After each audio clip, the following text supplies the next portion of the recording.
첫 번째 경기 스트라스부르 대 PSG 분석 시작해보겠습니다. 스트라스부르는 홈에서 3-4-3 포메이션을 바탕으로 수비 숫자를 최대한 유지하며 중원에서 강하게 압박한 뒤 측면 돌파로 전환하는 스타일을 구사하고 있고, 예매하는 제공권과 포스트 플레이에서 존재감을 보이지만 결정력에 기복이 있으며 마무리 시도 대비 실점 기여도가 낮은 편이며, 나나시와 리마레찰은 빠른 볼 운반이 가능하지만 중원과 전방 간 연결이 단절될 경우 공격 전개가 단조로워지고 박스 진입 빈도도 낮아진다. 사이의 이탈은 전방에서의 피지컬 기반 볼 소유와 세컨드 볼 유도 측면에서 커다란 공백을 남긴 상태고, 수비는 300 기반이지만 윙백 복귀 타이밍이 늦고 하프 스페이스 커버도 느슨해져 라인 간격 유지에 어려움을 보이고 있다. 파리는 4-3-3 포메이션을 중심으로 하프 스페이스 활용, 빠른 템포 전개, 높은 점유율을 바탕으로 상대의 수비 간격을 흔드는 전술을 유지하고 있고, 곤살로 하무스는 문전 앞에서 마무리 집중도가 뛰어나며 크바라트스켈리아는 좌측에서 폭발적인 드리블 돌파로 수비 진영을 무너뜨린다. 이강인은 중원에서 템포 조율과 전진 패스를 동시에 수행하며 좁은 공간에서도 정밀한 연계를 통해 침투 타이밍을 이끌어낸다. 수비 조직력도 400 중심으로 견고하게 유지되고 있으며 덴벨레의 부상에도 불구하고 전체적인 전술 완성도에는 큰 타격이 없는 상태다. 스트라스부르는 홈에서 수비 전환을 중심으로 버티는 전술을 택하지만 파리의 전술적 완성도와 침투 전개를 막기엔 구조적으로 불리하고, 압박 회피 실패 시 중원과 박스 사이 간격이 무너지고 세컨드 볼 대응에서도 결정적인 취약점을 드러낼 가능성이 높고, 전술 상성, 경기 템포, 결정력 모두에서 파리 생제르맹 쪽으로 경기가 기울 수밖에 없는 흐름이다. 두 번째 경기 레체 대 나폴리 분석 시작해보겠습니다. 레체는 4-2-3-1 포메이션을 기반으로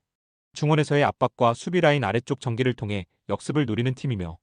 레비치와 칼손의 공격 루트는 빠른 스피드를 기반으로 박스 근처에서 위협적인 장면을 연출할 수 있지만 마르치윈스키의 이탈로 인해 중원에서의 탈압박과 볼 배급이 원활하지 못한 상황이며, 수비 시에도 전진 압박 후 커버가 늦어지는 장면이 반복되며 박스 앞 공간이 자주 열리고 있고, 최근 강팀과의 경기에서는 실점 이후 심리적으로 무너지는 패턴이 고착화되고 있는 점도 우려 요인이다. 나폴리는 4-3-3 포메이션을 바탕으로 높은 점유율과 양측면을 활용한 전개 완성도가 매우 높은 팀이며,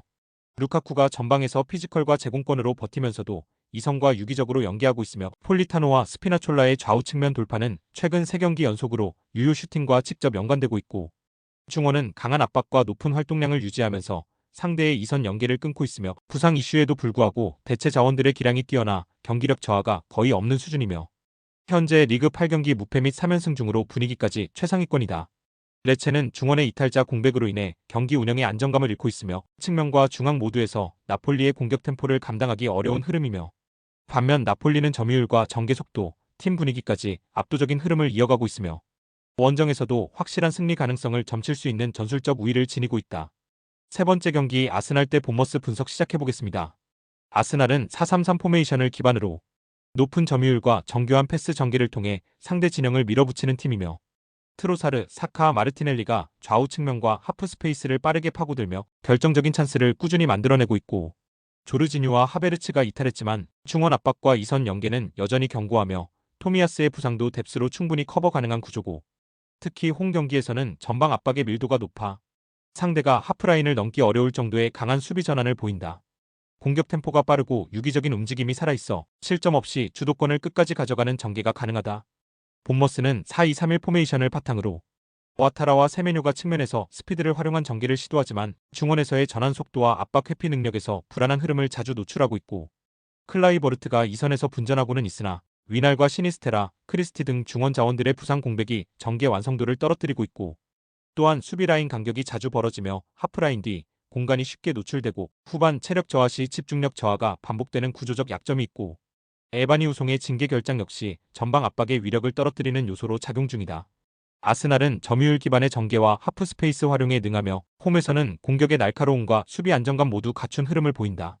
본머스는 연쇄적인 부상과 징계 이탈로 인해 전체적인 밸런스가 무너지고 있으며 압박과 수비 간격 유지에 반복적으로 어려움을 겪고 있고, 결국 전반부터 주도권을 잡을 수 있는 아스날이 리드 흐름을 끝까지 유지할 가능성이 높다. 네 번째 경기 라스팔마스 대 발렌시아 분석 시작해보겠습니다. 라스팔마스는 4-2-3-1 포메이션을 바탕으로 활동량과 짧은 패스 연계 위주의 점유율 중심 축구를 구사하는 팀이며, 맥버니는 박스 안에서 제공권과 득점 집중력에서 강점을 보이며, 모레이로는 전방에서의 탈압박과 침투 패턴의 핵심 축이며, 마빈박은 측면 돌파와 크로스 전환에서 빠른 템포를 보여주고 있으며 홈에서의 템포 유지력과 결정력은 확연히 상승하는 패턴을 보인다. 무엇보다 라스팔마스는 지리적으로 아프리카 대륙 인근의 외딴 섬에 위치해 있어 상대팀의 장거리 원정 시 피로 누적 효과가 뚜렷하게 작용한다. 발렌시아는 기본적인 4-2-3-1 포메이션을 유지하며 수비 안정성과 빠른 역습에 집중하는 전형적인 구조를 갖고 있고, 우고 듀로는 박스 안 결정력에서 일정한 존재감을 보이지만 미드필더진의 볼 운반 능력에 과도하게 의존하는 경향이 있고, 측면에서는 루이스 리오아가 활로를 찾지만 타레가의 징계 이탈로 인해 수비 전환 시 커버 밸런스가 무너지고 있고, 특히 이번 원정은 스페인 본토에서 장거리 비행을 통해 이동해야 하는 체력 소모 구간으로 기본적인 압박 응답 속도와 템포 유지에서 이탈 현상이 발생할 가능성이 높다. 라스팔마스는 홈에서의 점유율 기반 전개가 안정적이며 발렌시아는 장거리 이동의 피로와 수비 라인 붕괴 이슈로 인해 전체 조직력 유지가 어려운 흐름이며 경기 주도권과 찬스 전환 효율에서 라스팔마스가 분명한 우위를 점하고 있다. 다섯 번째 경기 도르트문트 대 볼프스부르크 분석 시작해보겠습니다. 도르트문트는 3-4-3 포메이션을 기반으로 중원 점유율과 빠른 전방 침투를 주무기로 삼고 있고, 기라시가 전방에서 제공권 싸움과 연계 플레이를 이끌고 있으며 브란트와 바이노 키튼스가 사이드에서 빠른 속도로 박스 안 침투를 시도하고 있고, 크로스, 자비처, 슐로터백의 부상 이탈로 인해 수비진 안정성에는 다소 불안 요소가 있지만 전체적인 전환 속도와 이선 침투 능력은 여전히 강력하게 유지되고 있다. 볼프스부르크는 3-5-2 포메이션을 활용해 미드필더 지역을 두텁게 가져가려 하지만 핵심 미드필더 아놀드가 카드 징계로 결장하면서 중원 압박력과 빌드업이 모두 약화된 상태고, 아무라와 비닌드가 전방에서 활로를 모색하고 있으나 중원과 최전방을 잇는 연결고리가 불안정해 공격 전개가 끊기는 장면이 잦고, 브레거, 호제리우, 엔젤리의 부상 이탈도 추가적인 전력 손실로 이어지고 있다. 도르트문트는 빠른 전환 플레이와 이선 침투 패턴을 앞세워 상대 수비를 공략할 전망이며, 볼프스부르크는 핵심 미드필더 부재로 인해 빌드업과 압박 모두 무너질 가능성이 크고,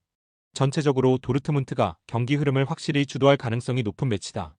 여섯 번째 경기 헤라클레스 대 페예노르트 분석 시작해보겠습니다.